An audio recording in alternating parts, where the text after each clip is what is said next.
Hello everyone, my name is Megha. Welcome back to our YouTube channel. आज मैं आपको introduce करना चाहती हूँ मिस्टर रोहित गोयल से, जो कि को फाउंडर है बेस्टमेट फैमिली के। सो हेलो सर, कैसे हैं आप? Thank you Megha. मैं अच्छा हूँ, तुम बताओ तुम कैसी हो? मैं भी बहुत अच्छी हूँ सर। आज बेसिकली मैं आपसे बहुत सारी बातें करना चाहती हूँ। एक ये पॉडकास्ट हमारा बहुत ही बढ़िया होना चाहिए और जो भी हमारे यूट्यूब में लोग देखें वो सब बहुत कुछ सीखें इस सब चीज़ों से। बिल्कुल। तो मेरा क्वेश्चन आपसे ये है कि हम लोग मनी को किस तरीके से मैनेज करें। बेसिकली मनी मैनेजमेंट क्या है और उसको करने से हमें को क्या क्या फायदे हो सकते हैं, तो मैं ओके उस बारे में जानना चाहती हूँ। तो सबसे पहले thank you so much Megha to introduce me. और सबसे पहले जब आपको ये जानना है ना, तो सबसे पहले तो मैं आपसे ही पूछूंगा कि आप क्या करते हो अपने पैसों के साथ। सर जो भी सैलरी आती है, बस ऐसा जब आती है तो स्पेंडिंग में चली जाती है कि मुझे आइडिया होता है कि यहाँ स्पेंड करना है, यहाँ स्पेंड करना है, यहाँ स्पेंड करना है, तो कुछ नहीं बचता। मैं ओके अपने मनी में मतलब जो भी मैं पैसा मिलता है वो सेव हो ही नहीं पाता। तो आपकी स्पेंडिंग आपको पहले से पता है, मतलब हाँ। आपको हाँ, स्पेंडिंग पता है पता और है। हाँ, इन्वेस्टमेंट नहीं पता। वो नहीं पता। वो नहीं पता। ठीक है, मैं कहते देखो दो तीन फैक्टर हैं जब हम मनी मैनेजमेंट की बात करते हैं ना। तो सेविंग्स, इन्वेस्टमेंट्स, ये तो चलो एक अलग चीज हो गई, ये तो एक प्लान ऑफ एक्शन हो गया। हाँ, बट सबसे पहले क्वेश्चन ये आता है कि हम मनी के साथ करते क्या है ना। एग्जैक्टली। तो अब बहुत सारी ऐसी लाइफ में चीजें हैं, बहुत सारी ऐसी नेसेसरी चीजें हैं जो हमारे लिए जरूरी है, मतलब हमें करना ही करना है खर्चा, हम उसे बिल्कुल। अवॉइड नहीं कर सकते। जैसे कोई एक ऐसा पर्सन जो एक फैमिली में अकेला कमाने वाला है, उसकी 5-6 लोगों की फैमिली है, हस्बैंड वाइफ मदर फादर या ब्रदर सिस्टर। तो वो एक अकेला पर्सन कमाता है, तो उसकी लाइफ में ऐसे खर्चे हैं कि भाई घर का राशन है या जो भी और लाइक अगर गाड़ी है तो उसकी ईएमआई हो गई, घर बनाया तो उसकी ईएमआई हो गई। तो वो अवॉइड ही नहीं कर सकता हाँ, उसको, है बिल्कुल ना। नहीं कर सकते। तो सबकी लाइफ में ऐसे कुछ ना कुछ खर्चे होते हैं। अगर किसी की बड़ी फैमिली है, 2 ब्रदर एक साथ रहते हैं या कंट्रीब्यूट करते हैं अपनी फैमिलीज में, तो खर्चा तो उनका भी है। हम्म। तो मेन बात अब ये आती है कि जब हम इस खर्चे की मैनेजमेंट की बात करते हैं, तो इसके लिए हमने अपनी स्पेंडिंग तो पहले से सोच ली कि एग्जैक्टली। हमारे पास क्या क्या खर्चा है। सपोज कि 1 तारीख को मुझे इसकी फीस पे करनी है, 5 तारीख को मुझे घर की ईएमआई पे हाँ, करनी है, 10 तारीख को मुझे अपनी घर की ईएमआई पे करनी है, गाड़ी की ईएमआई पे करनी है, और बाकी खर्चे धीरे धीरे जो जो आपके लाइफ में उतरेंगे। अब जब 30 तारीख आती है, तब तो तक कुछ आपको नहीं ऐसा लगता है बचता। कि सब कुछ खत्म हो गया, खत्म। फिर से अब सैलरी का इंतजार है 1 तारीख की। तो हाँ, हमारा रूटीन यही चलता रहता है। एग्जैक्टली। तो मनी मैनेजमेंट में सबसे मेन इंपॉर्टेंट तो ये कि हम बजटिंग नहीं करते। बिल्कुल। तो बजटिंग का मतलब ये होता है मेगा कि लेट्स से सपोज कि मेरी एक सैलरी है, हाँ और जी। मेरे पास जब सैलरी आती है तो मैं आपको अब ये बताता हूँ कि मैं क्या करता हूँ। ठीक है। तो जैसे मेरे पास एक सैलरी आती है, तो मुझे पता है कि मेरी मेरी एक सैलरी इतनी तारीख को फिक्स मेरे अकाउंट में क्रेडिट हो जाएगी। हम्म। जैसे आपको अपना स्पेंडिंग पता है, ऐसे मुझे भी अपना स्पेंडिंग क्लियर है कि हाँ। मेरा ये स्पेंडिंग होना है।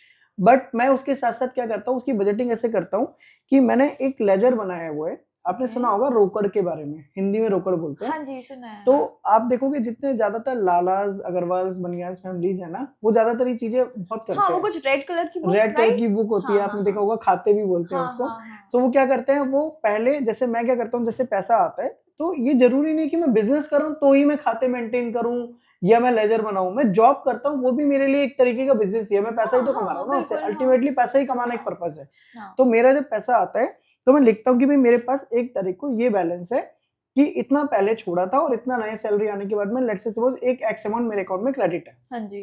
करेक्ट। अब मैं हर महीने जो भी मेरा खर्चा है उसको मैंने लिख लिया, क्योंकि वो खर्चा ना अब आपका फिक्स है। बिल्कुल, राइट। उसमें हो सकता है कि 2-4 5,000 10,000 ऊपर नीचे होगा अकॉर्डिंगली, हाँ, कि आप कहीं जा रहे हो या नहीं जा रहे हो। बट कुछ जो खर्चे हैं, घर के जो खर्चे हैं, वो फिक्स है। ऐसा हाँ, नहीं होगा कि एक महीने कुछ और हो रहा है, उसके अगले महीने कुछ और हो रहा है, उसके अगले महीने कुछ और हो रहा है ना। बिल्कुल, या तो वो मेरे लिए फिक्स हो गया। तो मैंने क्या किया, मैंने उसको लिखना शुरू कर दिया कि मैं 1 तारीख से 10 तारीख तक मेरे ये खर्चे हो जाते हैं। और जब मैं लिख रहा हूँ ना, तो लिखने से क्या पता चल रहा है कि मेरा हर महीने 1 महीने 2 महीने 3 महीने 4 महीने के जब वो लेजर बनना शुरू हो गया, हाँ, तो मुझे ये बिल्कुल। समझ में आने लगा कि जब लास्ट 30th ऑफ मंथ या 31st ऑफ मंथ आता है, तो उस पे मैं देखता हूँ कि मेरे पास कितना क्रेडिट बच रहा है। आप अच्छा, ओके। देखना कि जब आपने ये बजटिंग नहीं की थी और जब आप बजटिंग कर रहे हो, उसके 2-3 महीने बाद देखना आपके अकाउंट में क्रेडिट ज्यादा बचने लगेगा। हाँ, क्योंकि वो एक मेंटालिटी बन जाएगी कि मुझे इसमें फंड ज़्यादा दिखने हैं। ज्यादा दिखना है ना। हाँ, तो हाँ। आपको ये क्लियर हो जाएगा कि अरे यार, ये खर्चा मैं अननेसेसरी हर महीने एक ही चीज पे खर्च कर रही हूँ, जिसको हाँ, तो मैं अवॉइड बिल्कुल, कर सकती थी, या कुछ भी है।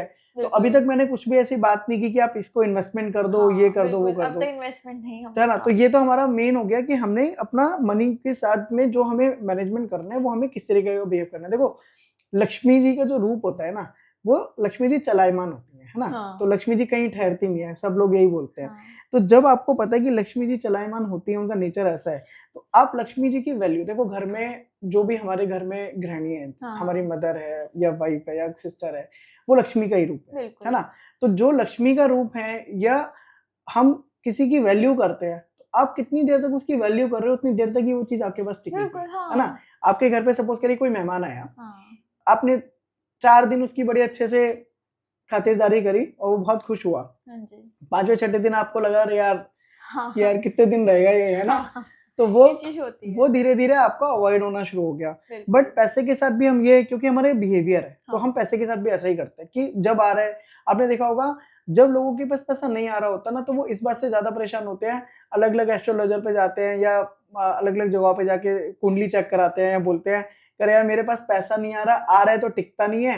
ऐसे हाँ, करके बहुत सारे आप कर देखोगे इंस्टा मैंने पे यूजुअली भी बहुत देखा। चलता हाँ है। जी। तो आप देखो कि उन्होंने इस पे तो बहुत सारे डाल दिया कि उनके पास पैसा आ रहा है बट टिक नहीं रहा। बट लेकिन उन्होंने कभी ये नहीं सोचा कि वो जब आ रहा था ना, तो उन्होंने उसके साथ क्या किया। हाँ, बिल्कुल। उसके साथ तो उन्होंने वो बर्ताव किया जो आपको किसी के साथ नहीं करना चाहिए था, और वो बर्ताव में वो चलायमान, बिल्कुल। क्योंकि वो तो लक्ष्मी जी हैं, तो हाँ। आप वैल्यू नहीं करोगे तो वो तो रुकेंगी नहीं आपके पास। बिल्कुल। अब ये बात आती है कि स्पेंडिंग करना थोड़ी बंद कर देंगे इस चक्कर में, भाई स्पेंडिंग तो खर्चा वो तो तो घर का, हमारा। वो तो प्रैक्टिकल लाइफ है। हाँ, अब इसको रोकने के लिए कि आपने बोला कि जैसे मैंने बताया कि इन्वेस्टमेंट करना अब यहाँ पे शुरू होता है कि आपको उसकी वैल्यू कैसे करनी है। हाँ, तो लक्ष्मी जी मतलब पैसे की वैल्यू के लिए आपको ये पता होना चाहिए कि आप अपने पैसे का स्पेंडिंग कैसी जगहों पे कर रहे हैं, और उसके बाद जो पैसा बचता है उस बचे हुए पैसे के साथ आप क्या कर रहे हैं। तो जो बचा हुआ पैसा है, उस बचे हुए पैसे को कोशिश करो कि आप कहीं ऐसी जगह इन्वेस्टमेंट करो जो वो उसके लिए और पैसा बना के लाए। वाओ! तो आपके पास मैं कह रहा हूँ 10% भी पैसा बचता है ना, आपने उस 10% को ऐसी जगह कहीं इन्वेस्ट कर दिया ना। बहुत सारे ऑप्शन है इंडिया में, इतने सारे हाँ। ऑप्शन है।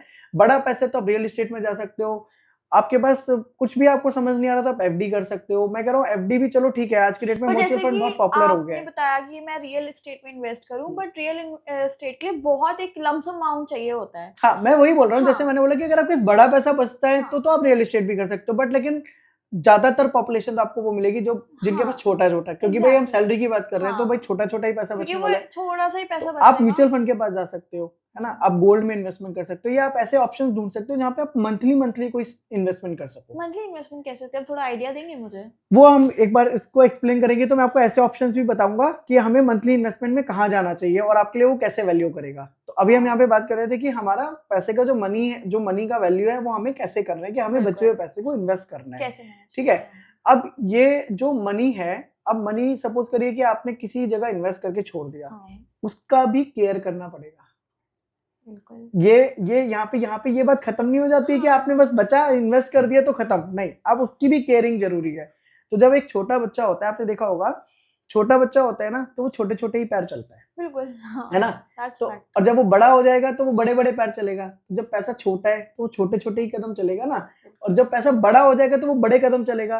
तो हम पैसा पहले कदम चलाने पे लग जाते हैं, पहले पैसा तो बड़ा बना ले, फिर हाँ पैसा जी। बड़ा बना लेंगे तो वो अपने आप बड़े बड़े कदम चलेगा। हाँ जी। तो मैं आपको ना एक बहुत अच्छी एग्जांपल देता हूँ। एक क्वेश्चन है, मैं आपको पर डे 1-1 लाख रुपए देता हूँ। ओके, डेली मैंने आपको एक हाथ में 1 lakh rupees per day they रहा हूँ 30 दिन तक, ठीक है। और दूसरे हाथ में मैं आपको कह रहा हूँ कि या तो 1-1 लाख रुपए पर डे ले लो, हाँ, या फिर पहले दिन में 1 रुपया दूंगा, दूसरे दिन उसका डबल दूंगा, तीसरे दिन उसका डबल दूंगा, मतलब हर दिन में उसका डबल देता रहूंगा ओके। 30 दिन तक। हाँ। तो आप क्या लेना पसंद करोगे, वो 1 लाख रुपए जो हर पर डे आपको मिल रहा है, नहीं, या 1 लाख? ऑब्वियसली मैं जो कंपाउंडिंग वाला पार्ट है, जो डबल हो रहा है पैसा, वो लेना पसंद तो करूंगी। आप बताओ, चलो 30 दिन में आपके पास कितना पैसा पहुंच जाएगा भाई। अगर मैं 1-1 लाख वाले ले हाँ, रहे हो तो तो कितना? 30 लाख और ऑलरेडी। उसमें आपके पास कितना पहुंच जाएगा कंपाउंड हो के, कंपाउंडिंग वो तो है ना। ज्यादा ही अब मिलेगा तो हमें। वो 30वें दिन अगर आप 30 दिन तक ये करते हो, तो आप देखोगे एक पूरा जब महीना खत्म होगा तो वहां पे आपके पास पहुंच रहे हैं 31, मतलब 31 का महीना मान लेता हूँ। हाँ, तो 31 लाख रुपए वहां पहुंच गए, बिल्कुल। और दूसरे हाथ में कंपाउंड हो के वो 21 लाख पहुंचेगा। हाँ। 10 लाख वहां पे भी कम है।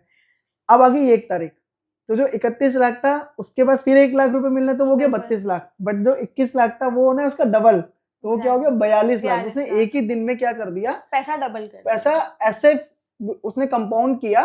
तो हम क्या करते हैं, हम बहुत जल्दी इंपेशेंस हो गए, हमें छोटा दिखता है तो हम लगता है कि अरे क्या है। हाँ, तो आपको ऐसी जगह जाना चाहिए इन्वेस्टमेंट के लिए जो आपके पैसे को कंपाउंड करना सीखे, हाँ है ना। जी। तो कंपाउंडिंग का जो बोलते हैं ना 7 वंडर्स में भी बोला जाता है कि कंपाउंडिंग इफेक्ट बहुत बड़ा इफेक्ट होता है लॉन्ग टर्म में, बिल्कुल। ठीक है।